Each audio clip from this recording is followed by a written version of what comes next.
Salut, alors aujourd'hui nous allons voir ensemble comment dégager quelque chose de créatif en toi. Euh, je ne sais pas si tu fais quel type de travail tu as. Peut-être que c'est un travail finalement qui demande pas énormément de créativité, mais c'est toujours important de trouver de l'imagination et des idées finalement un peu originales qui sortent finalement un peu de toi euh, pour la vie de tous les jours. Tu sais peut-être certainement que une idée, voilà, la création d'une idée, c'est simplement le mariage de deux idées à la fois. C'est-à-dire que toutes les innovations, c'est par exemple, tu as, je sais pas, tu essaies de faire des associations de choses qui te permettent de créer quelque chose. Et ça va te former une nouvelle création. Donc c'est un peu, voilà, la créativité, c'est un peu ça. Ce sont, voilà, les innovations, c'est, tu essayes de mélanger, je sais pas, tu as une machine à café par exemple, et parce qu'en fait, il y a une machine à café juste là, ici, chez moi, et tu essaies de trouver une autre association que tu pourrais faire avec, par exemple, euh, je vais essayer de trouver, ben, ça peut être mettons un chargeur, donc il pourrait avoir des prises USB pour charger ton téléphone pendant le temps que tu te fais ton café. Évidemment, de nos jours, les prises USB, c'est plus trop à la mode. Tu pourrais par exemple avoir une plateforme où tu déposes ton téléphone et ça se charge automatiquement. C'est par le chargerless, les chargeurs qui sont wireless, qui sont sans fil. Tu pourrais aussi avoir une autre idée, je sais pas, par exemple une brosse à dents avec un miroir intégré. Donc là, tu associes finalement l'innovation, c'est que tu associes le miroir avec la brosse à dents. Il y a mille et une autres choses que tu peux essayer d'associer pour avoir une nouvelle innovation en réalité. Par exemple, une fleur, tu pourrais associer la fleur avec un plafond et finalement ça te donne plus ou moins ça, tu vois. Donc tu as des beaux pots de fleurs au plafond. Ça c'est pas trop finalement maintenant, voilà, la première fois que c'était inventé, eh bien là c'était certainement quelque chose, waouh. Mais je pense que ça date d'il y a assez très longtemps même. Ça date d'il y a pas mal de temps, mais c'est toujours assez chouette et ça prend moins de place. Mais oui, ça demande de la pratique. Tous les jours, tu vas vraiment essayer de pratiquer cela et essayer vraiment de créer des choses originales pour pour vraiment travailler ta créativité. Souvent, on est finalement limité aux choses à cause de notre éducation.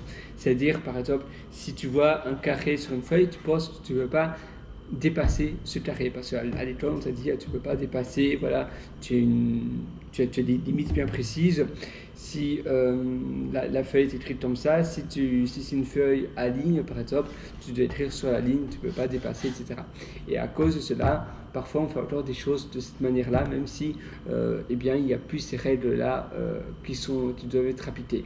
Mais parfois on n'arrive pas à trouver une solution différente, une innovation ou une chose qui sort vraiment des sentiers battus parce que on a du passé en nous. Je veux dire, on a des règles qui ont été bien précises et on les applique encore, notre inconscient les applique sans que nous finalement on ait conscience de cela. Et donc on va finalement faire des choses qui sont pas vraiment voilà, on ne doit pas nécessairement les faire, mais on les fait parce que on ne voit pas autrement. C'est limité simplement parce qu'on a ces limites ancrées en nous. Ce sont finalement des barrières limitantes.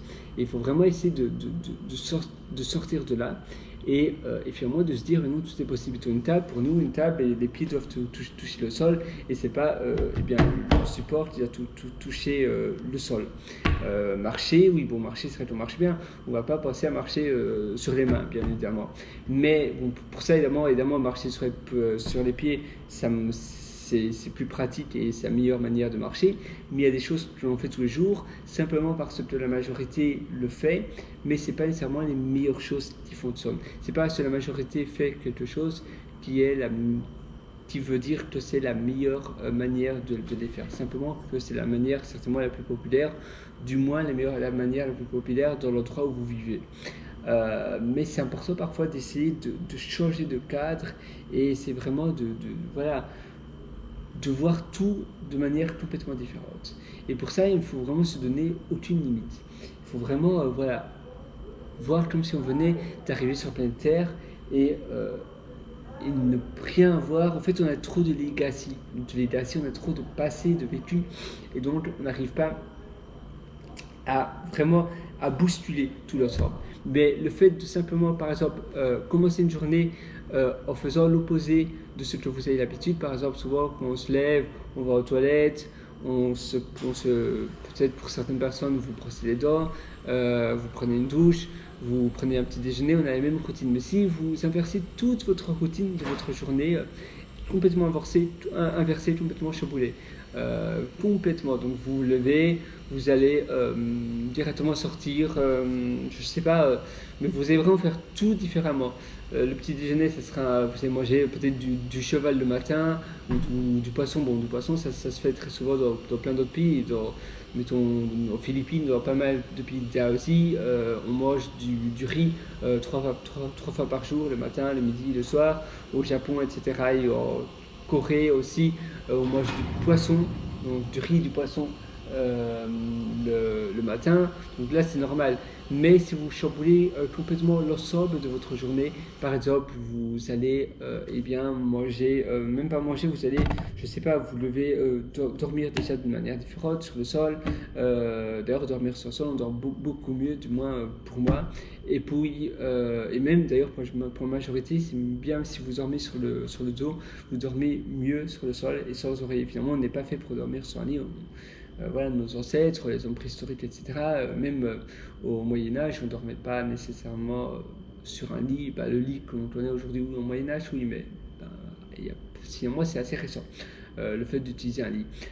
Mais du moins, au Moyen-Âge, c'était d'ailleurs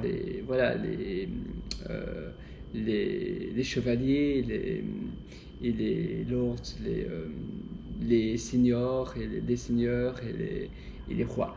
Mais à part ça, je pense que même tout le reste de la population dormait sur le sol aussi. Voilà, revenons à nos moutons. Donc oui, essayez vraiment de chambouler toute votre routine. Voilà, vous pouvez essayer de vivre comme au Moyen-Âge. Essayez d'avoir une routine complètement différente. Et essayez de percevoir la journée complètement différente. Vous vivez la journée de la manière dont vous la vivez parce que vous avez été habitué à ça dès votre naissance. Mais imagine que finalement, essayez d'avoir l'Alzheimer et de ne pas voir ce que les autres font et essayez de voir la manière de vivre d'une manière mais complètement radicalement différente. Et je suis sûr que tu vas être impressionné. Ça va être complètement différent et ça va être vraiment certainement inspirant aussi. Voilà, c'est tout pour cette session, mais essaye vraiment de tout chambouler et tu verras, ça va certainement te donner plein d'idées créatives. Et la même chose, tous les jours, essaye de pratiquer le mariage de deux idées, de deux choses existantes plutôt, donc de deux choses. Essaye de les combiner pour avoir une nouvelle innovation. Voilà, je te souhaite bonne chance et on se donne rendez-vous très bientôt. Par la pratique, tu verras, ça va être de plus en plus facile. Au plus tu vas associer des choses ensemble, au plus simple ça va être. Voilà. Allez, ciao, à très bientôt pour une prochaine session.